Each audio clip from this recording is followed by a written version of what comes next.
जानता हूँ तुम सो नहीं रही। खुशबू की वजह से पकड़ी गई। मेरे तो मुंह में फौरन पानी आ गया है।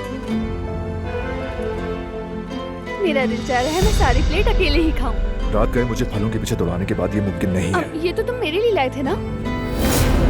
दादी जान, क्या हुआ? दादी जान, आप ठीक हैं? बस सर चकरा गया था बच्चा। आराम से।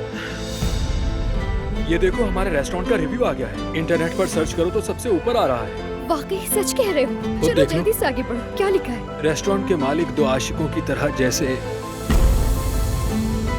जैसे खुशबू की तरह फैले हुए हैं। खानों में गलत मसाले डालने के बजाय अपना प्यार डालते। कारबी खानदान तुम्हें हर जगह ढूंढ रहा है। ज्यादा इधर उधर मत फिरना।